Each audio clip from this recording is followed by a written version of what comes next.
Vendredi 29 mars 2024, mesdames et messieurs, bonsoir et bienvenue dans ce journal dont voici le sommaire. La Cour de répression des infractions économiques et du terrorisme CRIET a auditionné ce jeudi le chef du commissariat de police de l'arrondissement central d'Abomey-Calavi. Il est écouté par la juridiction dans le dossier de 17 millions pris chez un cybercriminel lors de la perquisition de son domicile par des policiers. Au total, 3 fonctionnaires de police dont le commissaire adjoint sont inculpés. On en parle dans cette édition. Les fidèles chrétiens célèbrent dans quelques jours la fête de la Pâque. Considérée comme la plus grande fête chrétienne, la Pâque commémore la résurrection de Jésus. Quel sens et signification revêt cette célébration? Élément de réponse avec Anissé Yanvi, directeur de communication de la conférence épiscopale du Bénin. La deuxième édition des rencontres internationales de la bande dessinée francophone a démarré à l'atelier SICA de Cotonou cette semaine. Plusieurs activités ont meublé cette rencontre. On fait le point dans un instant. L'École supérieure d'administration, d'économie, de journalisme et des métiers de l'audiovisuel ESAE offre de nouveaux challenges pour l'année universitaire 2023-2024. Étudiantes et étudiants, parents d'élèves nouveaux bacheliers, ESAE, c'est la garantie d'une formation de qualité à des conditions très avantageuses. À Gbedjromede, à Papa, à Abomey-Calavi et Parakou, inscrivez-vous en administration générale, administration du travail et de la sécurité sociale, trésor et finances publiques, impôts, diplomatie et relations internationales, journalisme et métiers de l'audiovisuel, gestion des marchés publics, planification et développement local, sciences économiques, sciences juridiques et toutes les filières des sciences de gestion. ESAE vous offre des bourses, demi-bourses et de réductions pour les premières inscriptions dans toutes ces filières. Waouh! En licence 1, 2 et 3 et en master, bénéficiez jusqu'à 50% de réduction sur tous nos sites. N'est-ce pas génial? Infoline. ESAE Gbedjromede, 3e rue à droite en quittant le carrefour Le Jador pour la BIBE Jéricho ou au plus 229 90 93 65 21 98 98 14 00 à Kpakpa au plus 229 52 88 33 33 à Abomey-Calavi au plus 229 52 88 44 44 Parakou au plus 229 52 46 12 12. ESAE, l'excellence à un nom.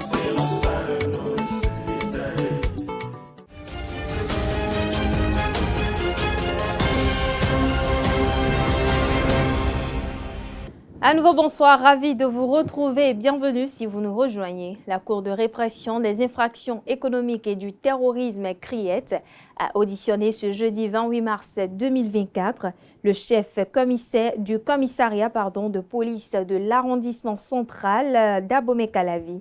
Ce dernier est écouté par la juridiction dans le dossier de 17 millions pris chez un cybercriminel lors de la perquisition de son domicile par des policiers. Sont impliqués dans ce dossier 3 fonctionnaires de la police républicaine en service au commissariat de Calavi, dont le commissaire adjoint est inculpé par le parquet spécial dans cette affaire.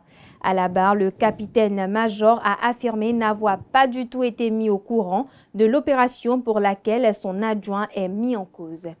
Le patron du commissariat de police de l'arrondissement central de la cité d'Ortois a indiqué à la cour que son adjoint ne lui a non plus rendu de compte une fois l'opération terminée. L'Institut des artisans de justice et de paix Champ d'Oiseau de Cotonou a célébré en différé la journée internationale des droits de la femme ce jeudi 28 mars 2024. Des communications et réjouissances ont meublé cette célébration. Le reportage avec Aneldo. Les femmes de l'Institut des artisans de justice et de paix Champ d'Oiseau sont à l'honneur. Réunies pour la première édition de la célébration de la Journée internationale des droits de la femme en leur sein, elles ont eu droit à 2 communications. La première sur le thème « Le défi de la femme catholique au XXIe siècle ». À travers ce thème, nous avons pu identifier quelles étaient les caractéristiques, les critères d'une femme chrétienne catholique. Quand on dit femme chrétienne catholique, à quoi est-ce qu'on doit s'attendre? Une femme de foi, une femme de prière. Et en termes de défis, nous avons identifié 3 sphères de défis pour la femme. La sphère familiale, la sphère professionnelle et la sphère sociale. Les femmes ont ensuite échangé sur leur santé, plus particulièrement sur le cancer du col de l'utérus. Le cancer du col de l'utérus survient secondairement à une infection, à un microbe qu'on appelle HPV. C'est un microbe qui est contracté au cours des rapports sexuels. Donc, en gros, nous avons abordé les manifestations du cancer du col de l'utérus et les différents moyens de dépistage à travers la réalisation du frottis cervico-utérin et surtout le test à l'HPV qui est désormais disponible chez nous dans quelques centres publics. Cette initiative en différé de l'Institut des artisans de justice et de paix Champ d'Oiseau se fait le devoir de rendre les femmes plus vertueuses. Cette journée en 2 actes a inexorablement, indubitablement et fondamentalement pour but de faire de vous des femmes de foi, des femmes dignes de confiance et des femmes dévouées dans leur travail pour des ménages plus épanouissants. Le but majeur d'une telle journée de réflexion, c'est d'aider la femme à sortir de sa naïveté.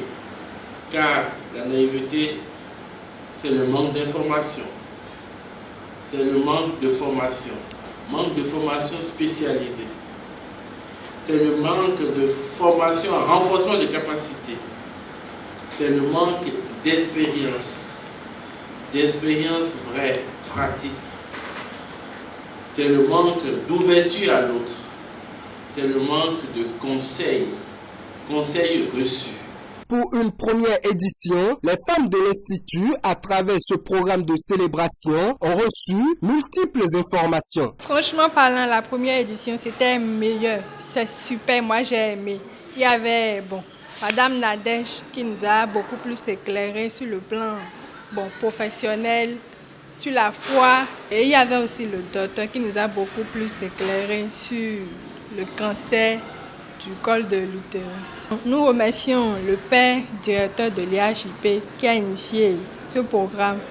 Franchement parlant, moi j'ai appris beaucoup de choses. Désormais, la célébration de la Journée internationale des droits de la femme est inscrite au programme de l'Institut des artisans de justice et de paix Champ d'Oiseau, un acte pour célébrer ces vaillantes femmes qui ne cessent de contribuer par leur effort à l'essor de l'Institut.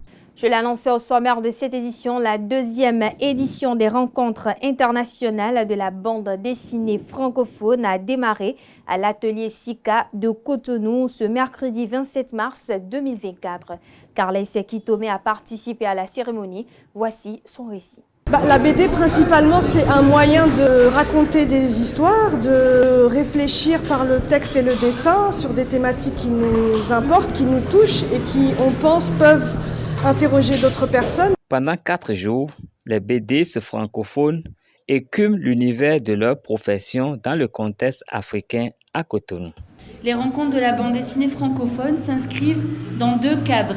D'une part, celui du projet Ressources éducatives, d'autre part, celui du mois de la francophonie. Dans ces derniers 2 cadres, répondre et dialoguent ensuite avec les multiples problématiques qui leur sont liées, comme par exemple la question des environnements professionnels. Quelle structuration, quelle économie pour la chaîne du livre en Afrique et au-delà? Quel dialogue, quelle collaboration possible entre professionnels? Quid des dispositifs d'accompagnement pour les jeunes talents? La question des usages de la langue française dans des dynamiques et dispositifs de création, dans les œuvres et leur promotion. On en parlait tout à l'heure avec Katmous et Zinem Benjeloun. Usage en différents pays et contextes linguistiques, usage en mouvement. Et enfin, la question de l'intégration de la littérature de jeunesse dans les apprentissages, au Bénin notamment, et plus globalement en Afrique, au sein des programmes et accompagnements périscolaires. Ateliers, conférences, projections, rencontres professionnelles d'échange et d'expérience vont meubler ces rencontres. Alors tout à l'heure, nous avons parlé de la thématique imaginaire linguistique et francophonie dans la bande dessinée en Afrique francophone.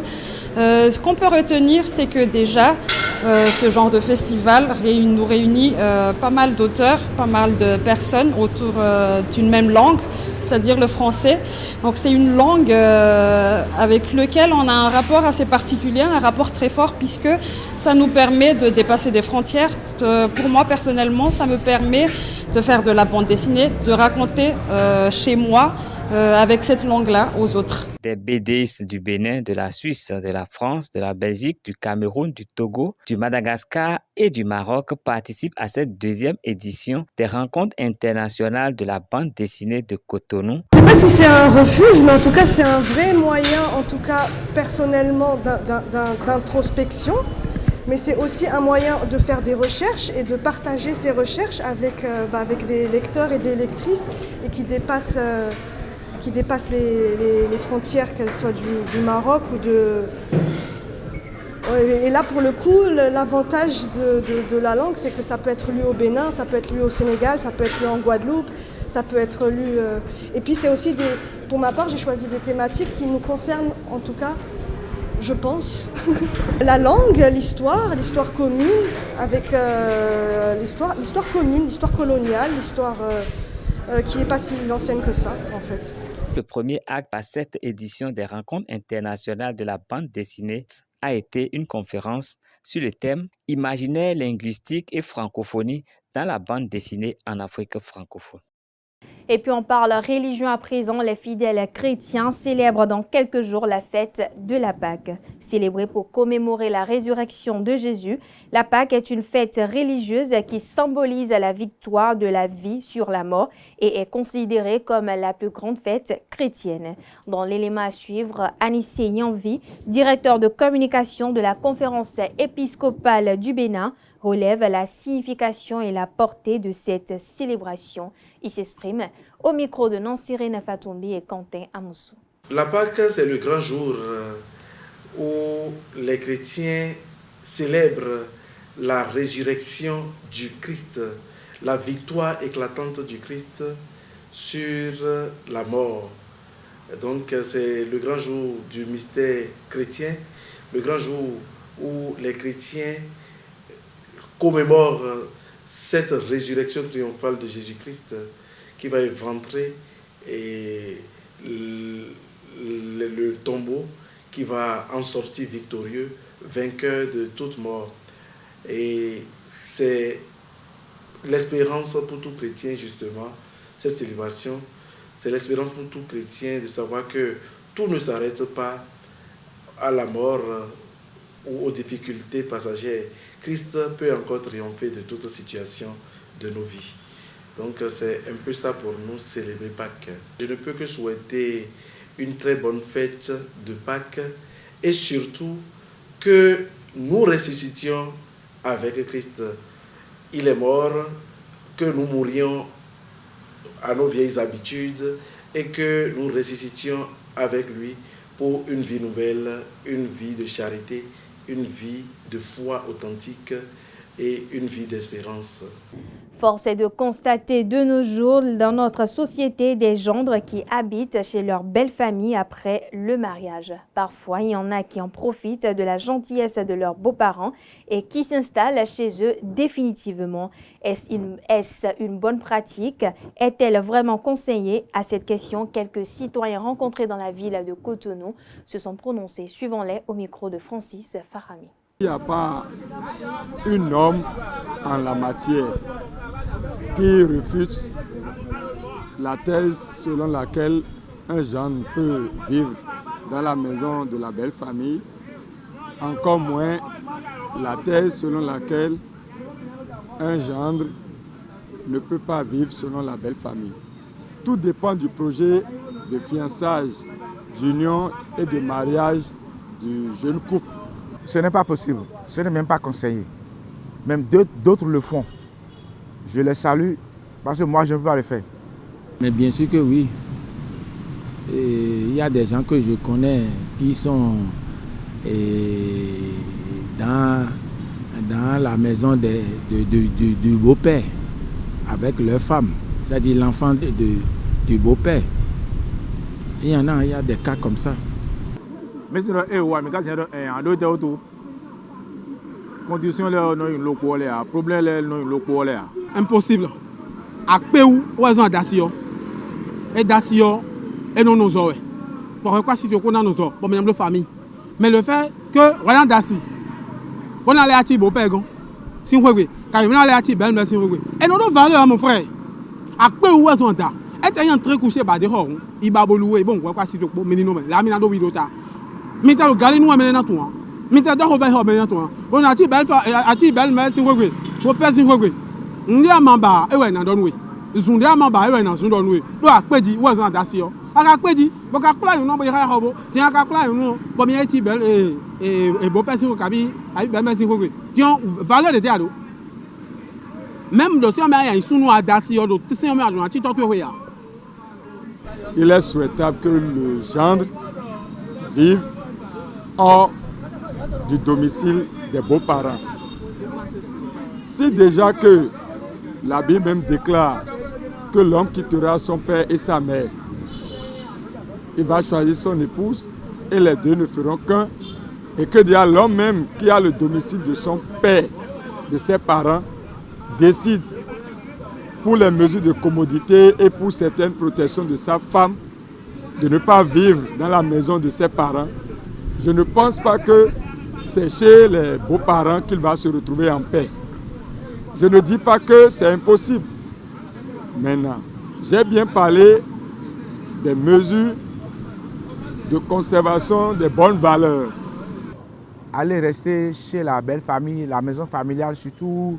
Vous allez le voir, ces hommes-là, il y a certains même qui font le gros dos dans ces maisons-là. Où finalement, ils sont chassés, ils sont humiliés, ils n'ont pas même le droit à la parole dans les maisons. Donc, moi, je ne peux pas rester et je ne conseillerais personne à y faire.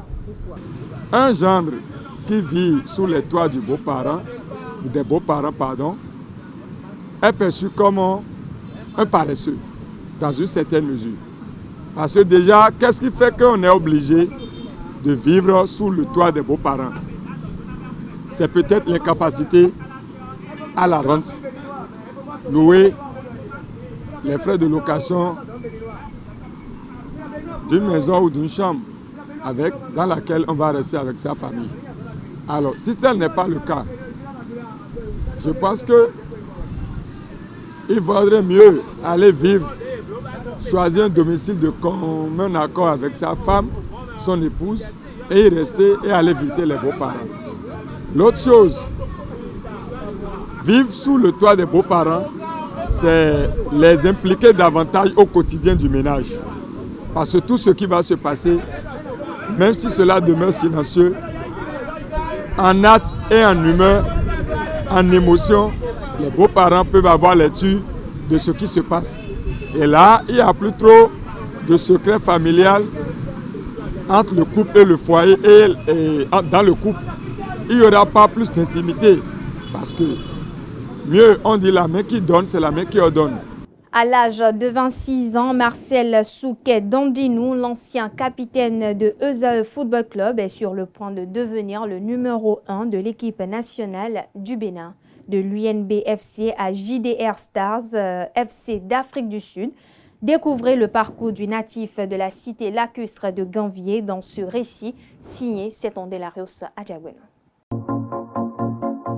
Marcel Souquet Dandinou, l'heure de l'ascension. Dans l'antichambre de l'équipe nationale depuis 2017, il se positionne pour devenir le numéro 1 dans les cages des Guépards du Bénin. Agilité, vivacité, détente, réflexe, sens du déplacement et de coordination, mental fort, sa progression est tout sauf anodine. C'est à la jeunesse sportive de Calavi, à quelques encablures de Cotonou, que le natif de la cité lacustre de Ganvier effectue ses premiers pas au football. Gardien de but à ses débuts, Marcel est attiré par l'avant-poste, mais son formateur, Ibrahim Da Silva, va vite le recadrer. J'avais laissé les buts pour devenir attaquant et puis je marquais beaucoup de buts. Un jour, mon formateur, Ibrahim Da Silva, enfant, il dit « Maleko, quand même, tu es devenu attaquant. Quel attaquant ?» Moi, je suis arrivé à la maison, je me suis dit « Mais ce monsieur-là, il dit rien comme ça. » Donc, on va faire réfléchir dans le temps. Voilà. Ainsi naît l'un des gardiens les plus prometteurs du Bénin. passé par le célèbre club UNB, reconnu comme le laboratoire du football béninois à une époque donnée, Marcel Dandinou va étaler toute l'étendue de son talent à ESAE FC entre 2015 et 2020. Capitaine, il conduit en 2019 ses coéquipiers à la victoire finale en Coupe du Bénin.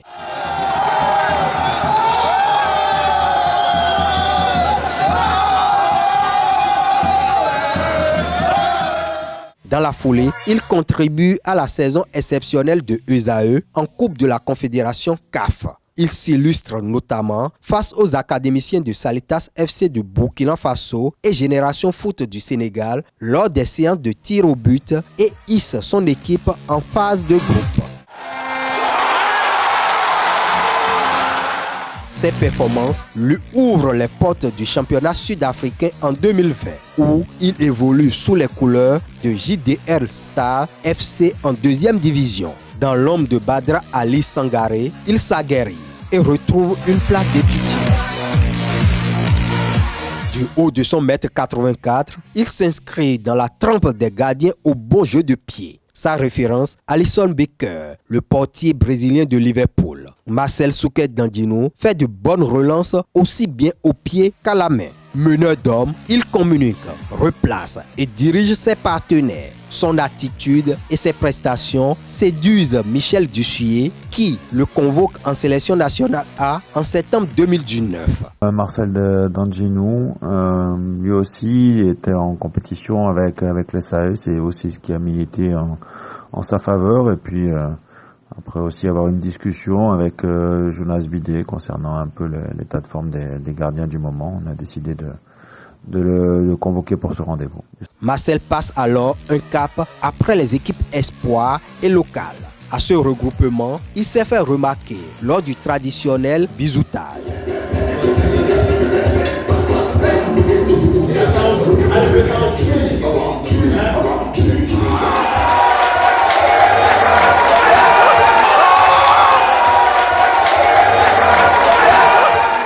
Au moment où une page se tourne dans l'histoire des Guépards, Marcel Souquet Dandinou est en passe de prendre la place de Saturnin Alagbé sur les 7,32 m. Certains observateurs le considèrent comme le mieux placé sur la liste des aspirants à ce poste. Il compte déjà 2 apparitions avec la sélection nationale sous la houlette de Gernot Rohr. La vie n'a toujours pas souri à Dandinou. Un événement malheureux a failli écourter sa carrière de footballeur.